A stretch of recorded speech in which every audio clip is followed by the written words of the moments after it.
అందరికీ నమస్తే అండి. నేను మీ చిన్ని. Welcome back to Chinni's kitchen. ఈరోజు వీడియోలో లెమన్ రైస్ రెసిపీని పర్ఫెక్ట్గా ఎలా చేయాలో చూపించబోతున్నానండి. ఇది సింపుల్ రెసిపీ అయినా, అందరికీ తెలిసిన రెసిపీ అయినా కొన్ని చేంజెస్తో చేస్తే చాలా టేస్టీగా వస్తుందండి. మరి ఇంకెందుకు లేట్, ప్రాసెస్లోకి వెళ్దామా? ముందుగా అన్నం వండుకోవడానికి ఒక కుక్కర్లో 2 గ్లాసుల వరకు రైస్ని తీసుకోండి. ఆ రైస్ని మంచిగా వాష్ చేసి తీసుకోండి. ఇప్పుడు ఏ గ్లాస్తో అయితే నేను రైస్ని తీసుకున్నానో అదే గ్లాస్తో 3 గ్లాసుల వరకు నీళ్ళని వేసుకుంటున్నానండి. ఇప్పుడు ఒక అర చెంచా ఉప్పును, ఒక అర చెంచా వరకు నూనెను వేసుకోండి.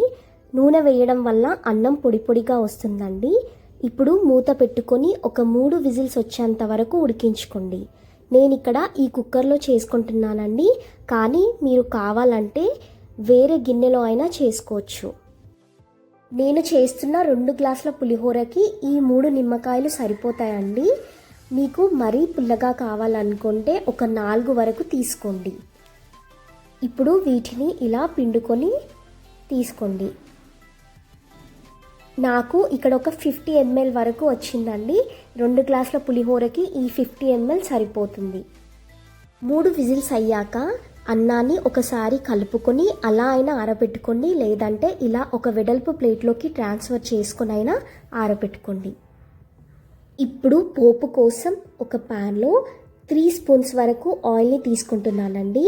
పులిహోర చేసేటప్పుడు ఆయిల్ కొంచెం ఎక్కువగానే తీసుకోండి, లేదంటే టేస్ట్ బాగోదు. ఇప్పుడు ఆయిల్ హీట్ అయ్యాక ఒక టేబుల్ స్పూన్ వరకు శనగపప్పును, ఒక టేబుల్ స్పూన్ వరకు మినప్పప్పును వేసుకుని వేయించుకోండి. ఇవి వేగాక ఒక 2 టేబుల్ స్పూన్స్ వరకు పల్లీలను కూడా వేసుకొని వేయించండి. పులిహోరకి పోపు ఎంత బాగా పెడితే అంత టేస్ట్ వస్తుందండి.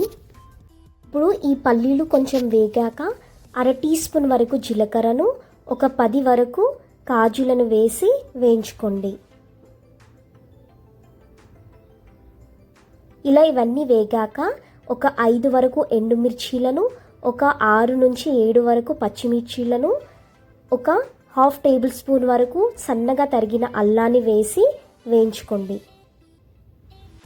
ఇలా ఇవన్నీ బంగారు రంగులోకి వచ్చి పచ్చిమిర్చి కూడా వేగాక ఒక 3 రెబ్బల వరకు కరివేపాకును కూడా వేసుకొని వేయించుకోండి.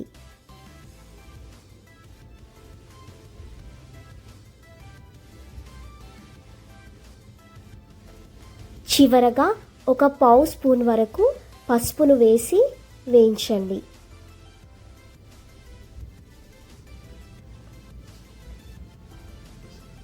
ఇప్పుడు స్టవ్ ఆఫ్ చేసి ఈ పోపును పక్కకు పెట్టుకోండి. మనం ముందుగా చల్లారబెట్టుకున్న అన్నంలోకి ఈ నిమ్మరసాన్ని వేసి ఈ నిమ్మరసం బాగా కలిసేలా ఒకసారి మిక్స్ చేసుకొని ఆ మిక్స్ చేసుకున్న అన్నంలోకి పోపును కూడా వేసి బాగా మిక్స్ చేసుకుందాం.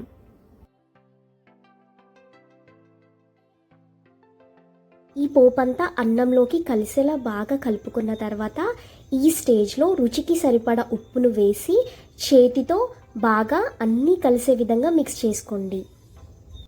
అంతే అండి, simple and tasty pulihora ready. ఒక్కసారి నేను చూపించిన మెథడ్లో ట్రై చేసి చూడండి, తప్పకుండా మీకు నచ్చుతుంది. ట్రై చేసి ఎలా వచ్చిందో మీ ఫీడ్బ్యాక్ని కింద కామెంట్ సెక్షన్లో షేర్ చేయడం మర్చిపోకండి.